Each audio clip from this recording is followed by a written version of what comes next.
Buenas noches. Buenas noches, licenciada. Hola Julita, ¿cómo están? Bendito Dios. Bien, licenciada, presentes. Qué bueno. ¿Cómo les ha Aquí con, tocado con todo esto? pues, con mucha pena, ¿verdad? Porque por Con todos mucha lados está pena, queo, sí.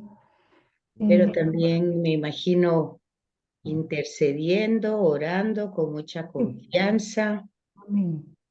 Ok, Así es, licenciada. Confiando solo en el Señor, porque por supuesto, por supuesto. ¿Y en quién más? mm, ¿cómo siguió, licenciada? ¿Está mejor? Gracias a Dios, ya bien. Su voz ya está recuperada. Bendito sea Dios, sí, Julita, muchas gracias. Alegra, licenciada.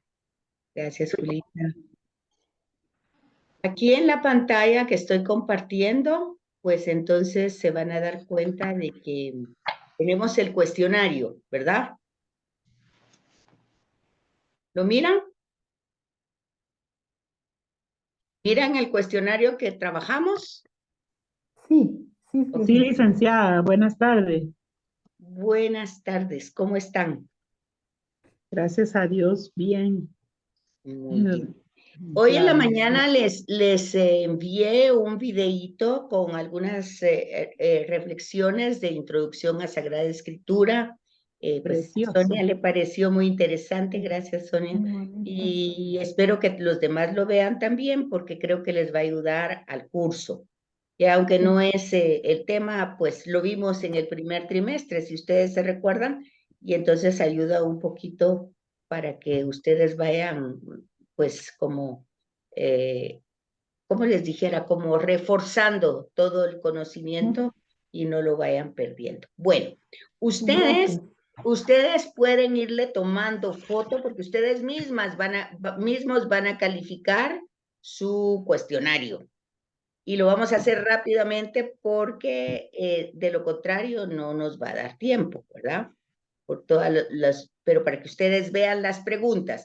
¿Qué es el amor en el libro del Cantar de los Cantares? Bueno, ustedes pueden ir leyendo ahí. Si ustedes quieren, para que no solo lo haga yo, ustedes van compartiendo. Yo quisiera agrandarlo un poquito, pero tengo pena que si lo hago, se me pierda la imagen. ¿Lo ven ahí? ¿Lo pueden leer? Sí, licenciada. Solo hasta el...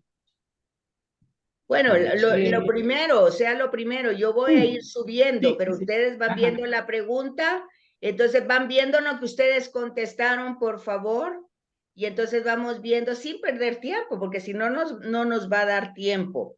Ustedes tienen que Ajá. tener ahí su cuestionario de la semana pasada, lo tienen que tener, y si no lo tienen a la vista, por lo menos tómenle foto a las preguntas y luego lo cotejan con lo que ustedes contestaron y ustedes mismos se ponen la nota de qué contestaron, porque a mí lo que me interesa es que ustedes aprendan, o sea, que ustedes vean de qué se trata lo que estamos haciendo.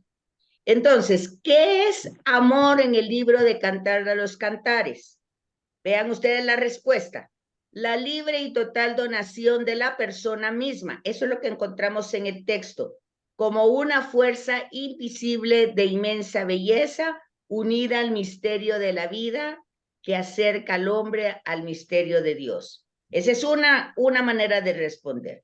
Otra manera es, el amor no se puede adquirir con dinero porque su valor es inestimable. Ni la muerte, ni los infiernos, ni ninguna otra fuerza podrá apagarlo nunca. Está en esos versículos del capítulo 8 al versículo 6 al 7. El amor también es considerado como una realidad misteriosa que abarca la totalidad espiritual y corpórea de la persona, creando una interrelación personal entre el yo y el tú. Esa es otra respuesta. El amor es idealizado en toda su pureza y luminosidad, hasta el punto de considerarse un ideal perfecto, irresistible. Luego, el Cantar de los Cantares, el amor es el poema. que no se alude a las desviaciones que puede experimentar el amor. Por ejemplo, el egoísmo, la depravación, la desatención, la irracionalidad, irresponsabilidad y otras degeneraciones contrarias al verdadero amor. Bueno, todos estos temas los encontramos en el Cantar de los Cantares y además lo que ustedes pudieron haber puesto. O sea que el que no hayan contestado esto no significa que esté malo, significa que ustedes a lo que contestaron pueden añadir esto más. ¿Captan? Sí, Sí, Ok. licenciada. sí. Luego, la interpretación alegórica del Cantar de los Cantares. Acuérdense que la alegoría es cuando se va explicando cada elemento de lo que se está narrando. Esta interpretación ha sido elaborada por la exégesis hebrea y por la cristiana, y ahí dicen los nombres, por Hipólito en la cristiana, que es el primer comentador de esto.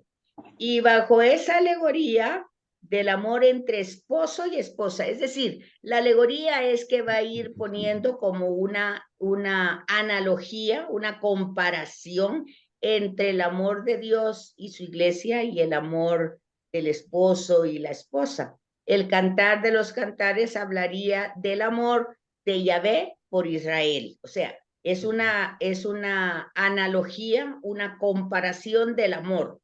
Entonces, el amor de los esposos, como Yahvé ama a Israel, como Jesús ama a la iglesia. ¿Cuál es la interpretación cristiana? Pues se trataría del amor de Dios, o sea, de Cristo, por su iglesia o por el alma del creyente. Acuérdense que la iglesia somos nosotros, ¿verdad? No es la casa. Sí. Okay. Entonces, luego esa es una manera, ¿verdad? Esa es una manera de comprender. Luego hay más interpretaciones. La alegoría hebrea, pues extiende el significado alegórico del poema para expresar la relación amorosa entre Dios y la Torá. Fíjense, la Torá, o sea, la ley, ¿verdad? Eso está explicado un poquito en el video que les mandé, en qué se diferencia nuestro cristianismo con el judaísmo o con el islam, ¿verdad? Sí. Eso está puesto ahí. Luego también está entre Dios y las diferentes instituciones del pueblo hebreo. ¿Cuáles eran esas instituciones? Pues además de la Torá, la alianza, ¿verdad? Luego los profetas, luego el templo, el sábado, todo eso que se volvió institución.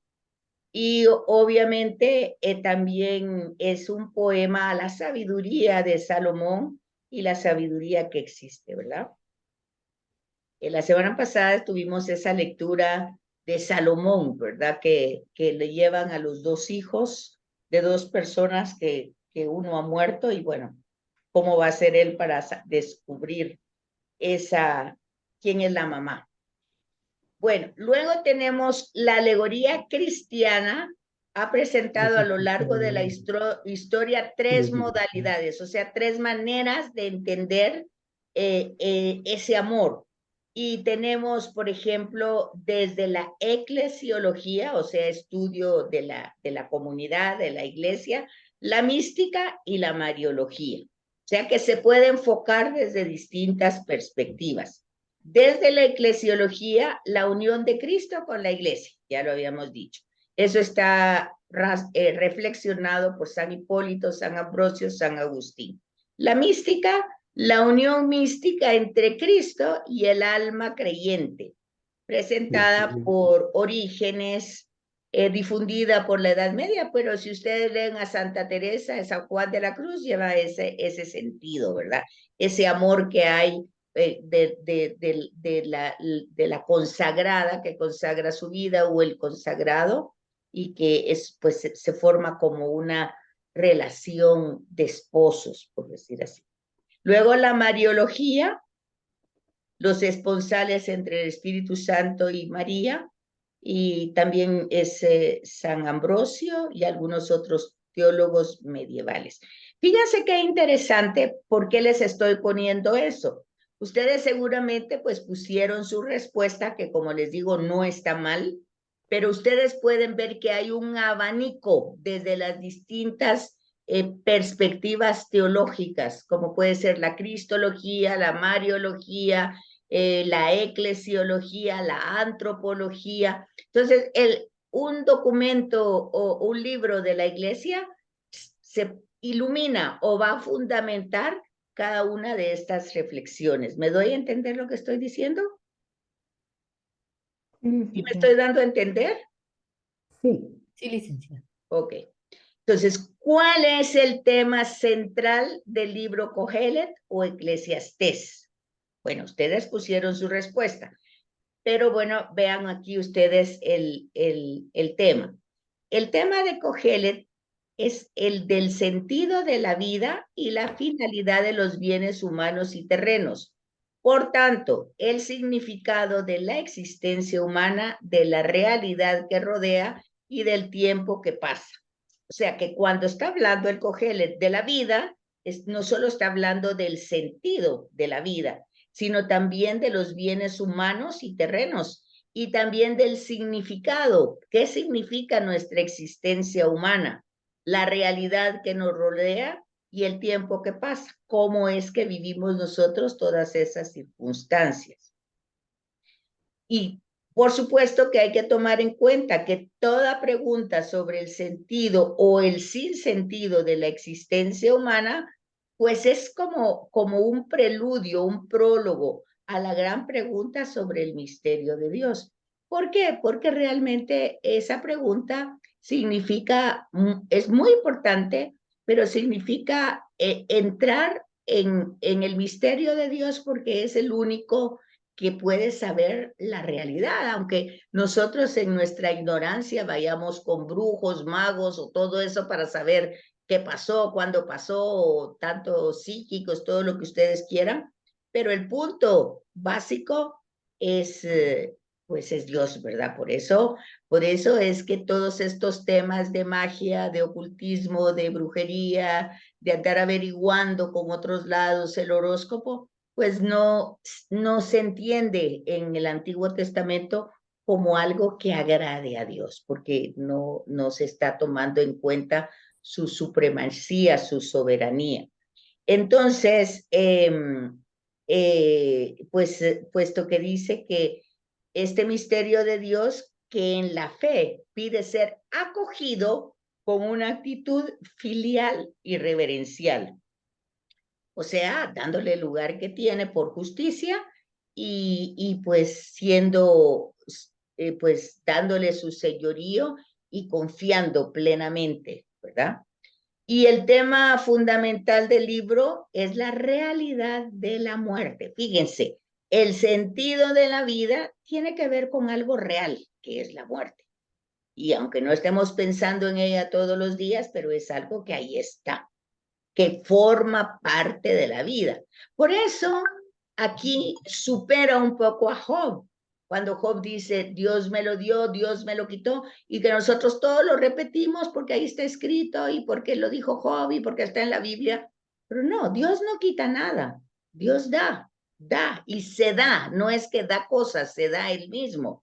Pero nada de lo que da en esta vida terrena es para siempre, sino que nosotros aquí estamos en un paso, en una peregrinación, y la vida eterna todo lo tenemos con él. Entonces, hay que captar este sentido del Cogelet.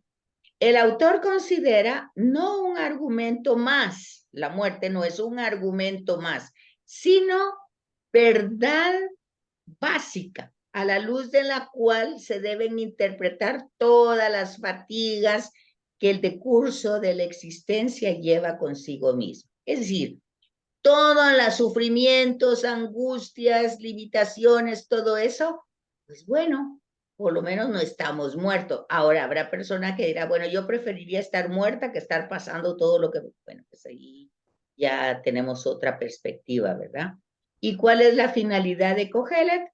Pues está enteramente dirigida a dar una respuesta esencial y positiva al sentido de la vida.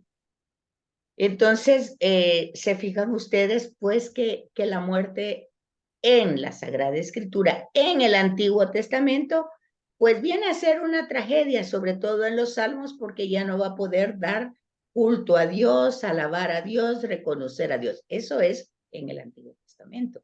Pero en el Nuevo Testamento, pues no es nada de eso, porque hay todo una novedad, que si Cristo resucitó, que es la cabeza de nuestras comunidades, nosotros también resucitaremos con él. Entonces, no es una tragedia, es el camino para volver al Padre. Dese en cuenta cómo lo que nosotros estudiamos no son ideas abstractas que tienen que quedarse ahí como por algún lugar de las nubes o del éter, sino que son cosas muy concretas para ponerlas en práctica. Ahora vamos al Siráside con las preguntas. ¿Cuáles son los temas doctrinales de Siráside o eclesiástico? Pues el perfil de la sabiduría no es que la abarquemos 100%, sino que es un semblante, pero cómo ese semblante se fundamenta en el temor de Dios y en la Torá, o sea, lo que nosotros tenemos, la ley. Y también aquí vemos otra perspectiva, que es la antropológica. O sea, antropo, hombre, logos, tratado, el tratado del ser humano. El hombre está creado a imagen y semejanza de Dios, por lo que es un ser libre. Dios le ha concedido el don de la libertad. Entonces, ¿qué antropología presenta y cuáles son los dos aspectos de la libertad en la obra de Ben Sirá? Pues dice que de un modo casi único, en el Antiguo Testamento, el Siráside presenta una antropología en que la libertad de la que goza el hombre se afirma con eficacia extraordinaria. Fíjense que muchas veces ustedes van a encontrar a personas que dicen, bueno, realmente no somos seres libres, estamos condicionados por muchísimas cosas. Y no es que sea que no, claro que hay muchas condiciones, muchos condicionamientos, pero realmente el seguimiento ya en el Nuevo Testamento, porque acuérdense que Ben Sirá está en el Antiguo Testamento, pero la posibilidad que va teniendo el hombre de elegir entre las vías que se le van presentando resulta mucho más fácil ya con el ejemplo de Jesús de Nazaret, ¿verdad? Porque en el Antiguo Testamento solo está señalado por la ley, pero Pablo dice, la ley nos indica lo que está malo, pero no nos da la fuerza para evitarlo. Pero la gracia, que son méritos de Cristo y que es lo que nos da, la gracia sí nos ayuda a poder pues superar esa limitación. Entonces hay una efectiva capacidad de autodecisión en el hombre, a quien Dios dejó en sus manos el libre albedrío. Eso en el Siráside no está completo porque es Antiguo Testamento, pero en el Nuevo Testamento sí. Entonces ustedes pueden encontrar perfectamente el hilo conductor y la continuación hasta la persona de Jesús. ¿Qué es el temor de Dios en el libro de Siráside o eclesiástico? Pues en su íntima naturaleza, este temor de Dios, según Ben Sirá, fíjense, según Ben Sirá, o sea, eso no quiere decir que está en toda la Biblia, sino en este libro, consiste en una actitud confiada, reverente y humilde con respeto a Dios. En algunos otros libros, pues habrán otros elementos que se suman u otros elementos, por ejemplo, en Job, pues vemos que no hay, si ustedes comparan, van a ver algunas diferencias, ¿verdad? Por ejemplo, en Job, sobre todo en la actitud de humildad o de sincera obediencia, ¿verdad? Pero luego al final sí sucede. Entonces, luego en Ben Sirá tenemos cuál es la visión de la mujer y pues no debemos asustarnos, ¿verdad? Porque sabemos que en Medio Oriente hasta el día de hoy, pues la mujer no tiene un valor de ser humano, pues, sino que está identificada con las posesiones que tiene el judío, pues es una cultura patriarcal, no machista. Hay una diferencia entre el machismo y el patriarcado. Pero el tema de la figura y papel de la mujer en el ámbito familiar y social adquiere un espesor especial en la obra de Ben Sirá. A veces se ha criticado al autor por presentar una visión negativa de la mujer, basado en lecturas aisladas. O sea, cuando leemos aisladamente algunos pasajes, lo mismo pasa con San Pablo, ¿verdad? Cuando leemos aisladamente, o sea, fuera del contexto, cuando sacamos el texto de contexto, pues vemos que hay una perspectiva, pues, desfavorable. Sin embargo, dice, la perspectiva de Ben Sirá difiere notablemente del contexto cultural en que vivió, o sea, que no está pegado a la época de Oriente Próximo, donde dominaban estructuras y conceptos sociales no siempre respetuosos de la dignidad de la persona, en especial de la mujer.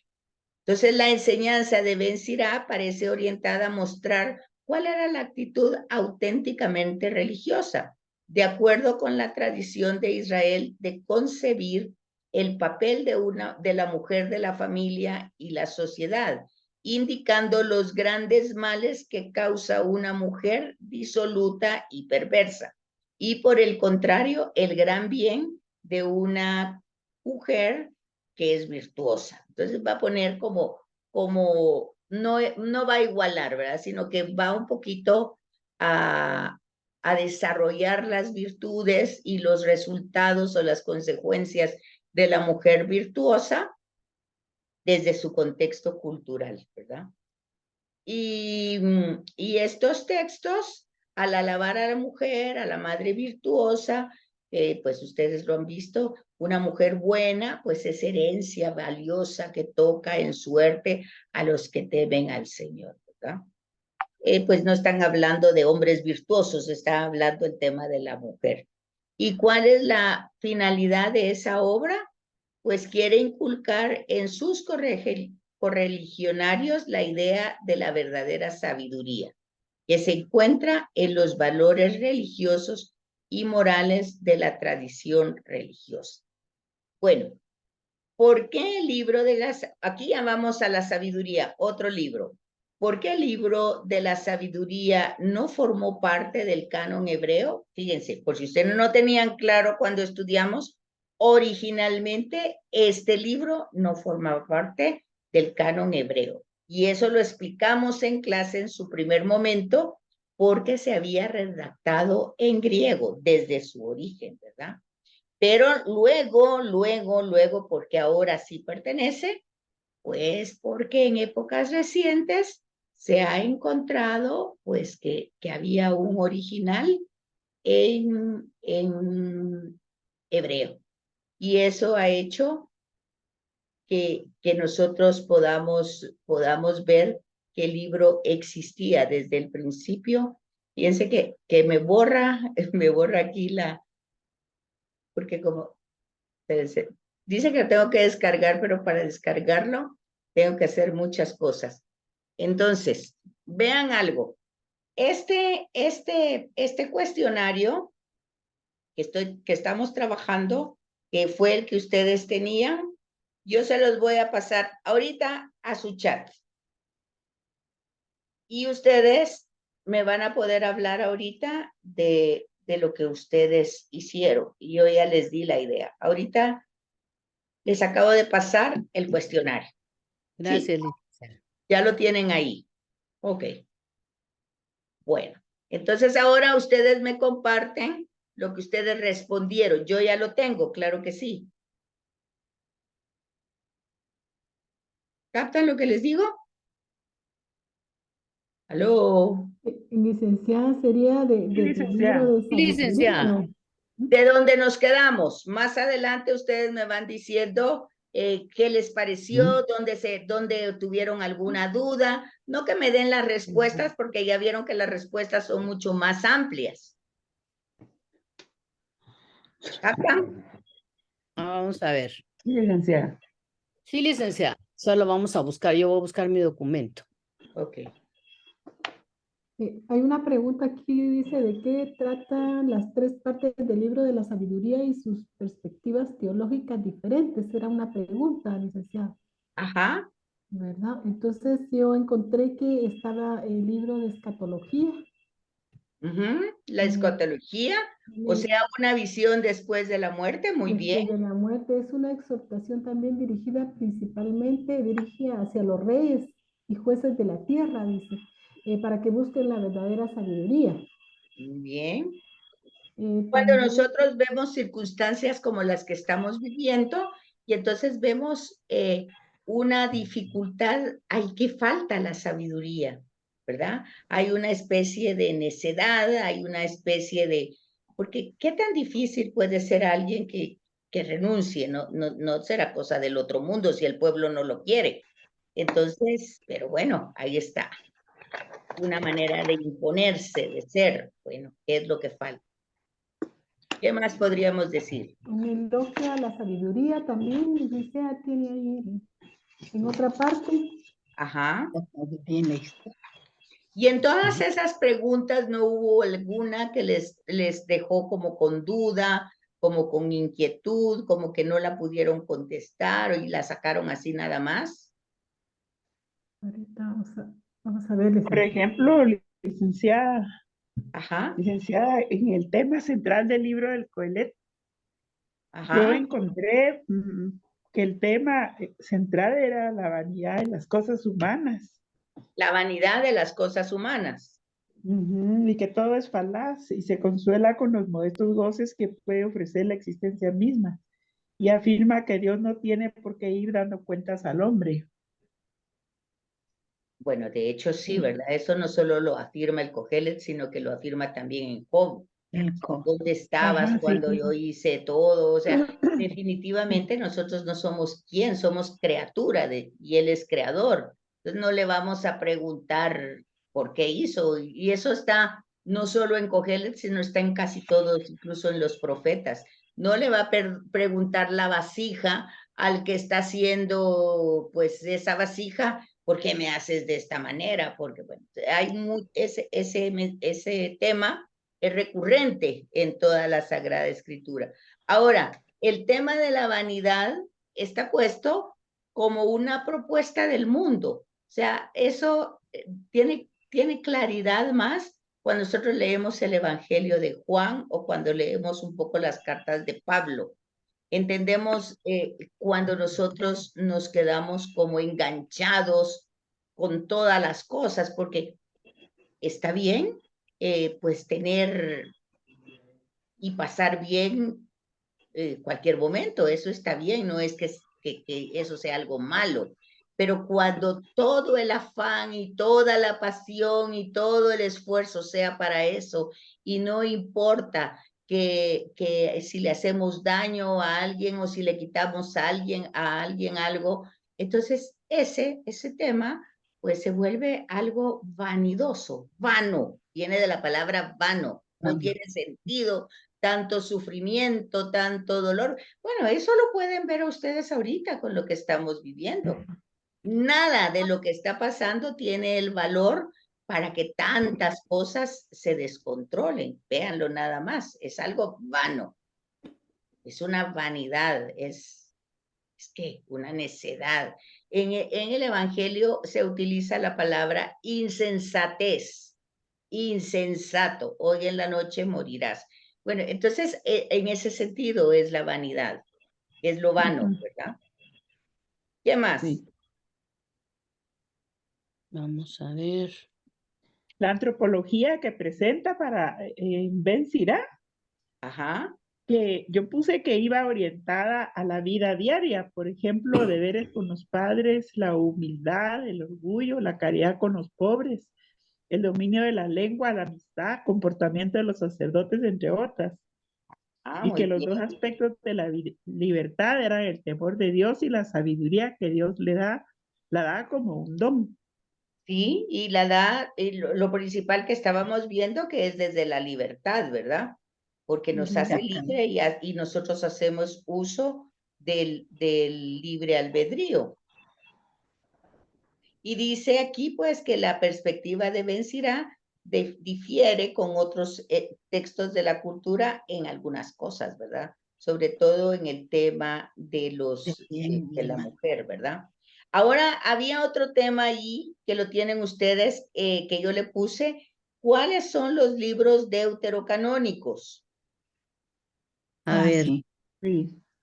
Y se Aquellos que recuerdan que fueron uno de escritos esos, en griego y los por tanto deutero fueron, ajá, los que fueron por tanto escritos no en... reconocidos como Tobías, inspirados por Judith, Dios por la los judíos cuando Exacto, editaron la Torá, y que la exacto. Iglesia Católica los incorporó, y que son Tobías, Judith, Sabiduría, Sirás y de Baruch, Macabeos 1 y 2, y algunos capítulos de Daniel y Esther. y de Esther. Perfecto, ¿verdad? Ahí están, ahí lo tienen ustedes también en este cuestionario, son esos exactamente. ¿Y de qué se trata en definitiva las tres partes del libro de la sabiduría? ¿Se recuerdan que eso lo vimos con claridad? ¿Se recuerdan un poco o no? Un Como poco. don del espíritu, la sabiduría como el don del espíritu que guía al hombre, como atributo divino. O sea que cuando estamos leyendo el libro de sabiduría, estamos leyendo que la sabiduría es el don que Dios da al hombre. Así lo vemos por un lado, pero por otro lado también vemos que la sabiduría es Dios. ¿Se acuerdan? sí. Y la otra cosa que vemos es que es una fuerza que guía la historia. ¿Sí? Y en eso estaba. Entonces, las tres partes es el libro de la escatología, el elogio a la sabiduría y la sabiduría en la historia. Así mejor. Y ahí están las citas, ¿verdad? Y entonces sí, la suerte de los justos e injustos es en el libro de la escatología, en el elogio de la sabiduría, la excelencia de la sabiduría, y en la sabiduría en la sabiduría en la historia de su pueblo. Perfecto. Ajá. Entonces, ahí tienen ustedes, aquí tenemos 6 minutos para que se nos acabe, pero ya les pasé ahí todo el cuestionario para que ustedes lo repasen, lo vean, porque no nos va a dar tiempo en los 6 minutos, faltan como 3 páginas, pero al darles ese link, ahí lo tienen ustedes completo, ¿sí? Gracias, licenciada. Y entonces ustedes lo ven, lo desarrollan, ven que contestaron ustedes y ustedes mismos me dicen, bueno, a mí me faltó, yo no había entendido esto o lo otro. Eso lo podemos hacer en la próxima, hoy mismo, ¿verdad? Ya no en la otra, sino hoy mismo en el siguiente Yo. periodo. ¿Qué más tenemos en esta parte que sea interesante que podamos ¿Cuál es el libro utilizar? de Proverbios? ¿Cuál es el contenido teológico? ¿Cuál ¿De es la cuál? actitud de Job ante el mundo? Del libro, el contenido teológico del libro de Proverbios. Proverbios. Para De aprender Proverbios. sabiduría e instrucción, para comprender máximas, Los discursos que se Primero, amoldan a la... para adquirir primero pregunta sobre instrucción. la finalidad de Proverbios. Fíjense, es una colección, Así. ¿verdad? Pero pretende, dice, comunicar un conocimiento y una experiencia moral y religiosa que permita a las generaciones jóvenes, a los inexpertos y a los sabios comportarse rectamente en las más diferentes circunstancias de la vida.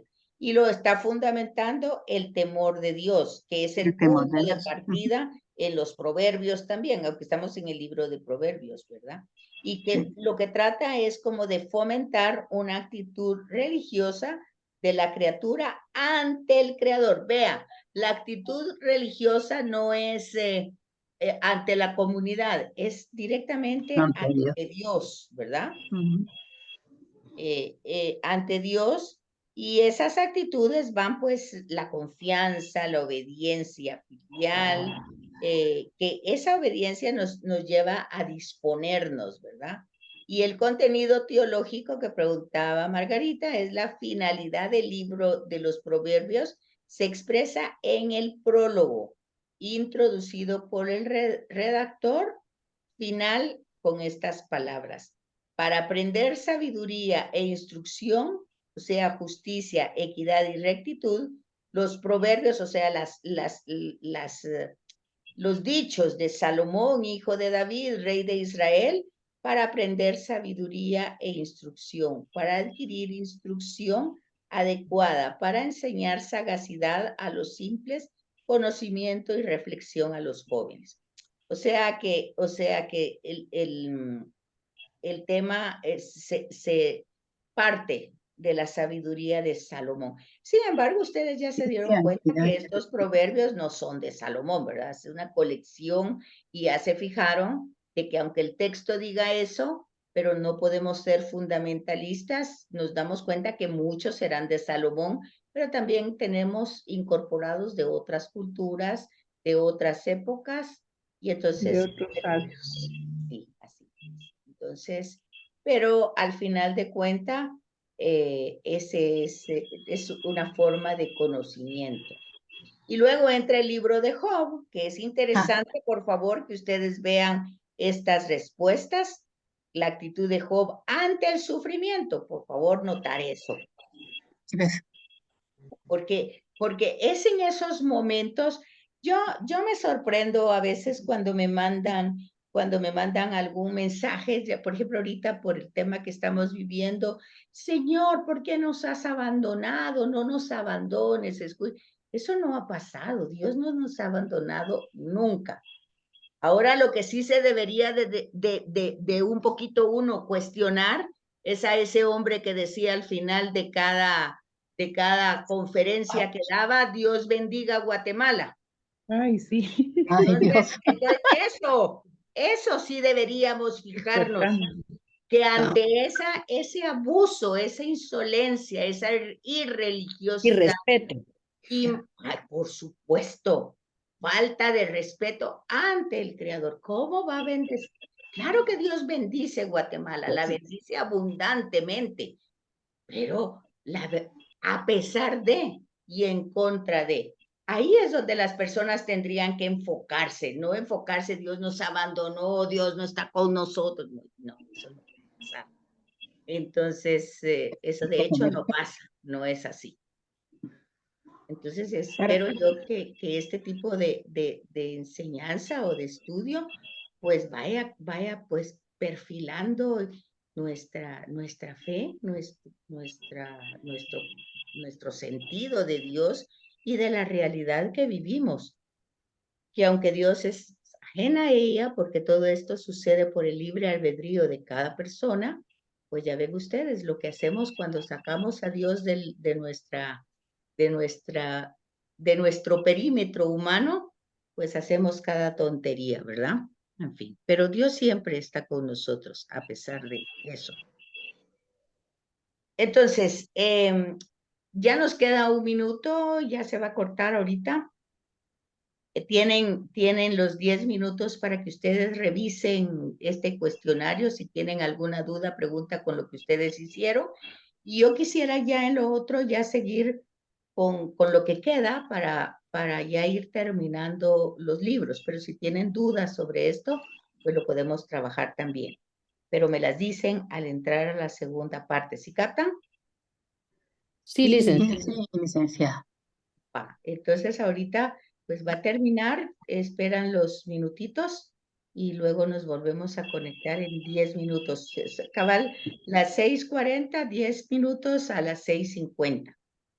Muy bien, Ok. gracias. Gracias, Licenciada. licenciada. Muy bien. Hasta pronto. Nos vemos al ratito.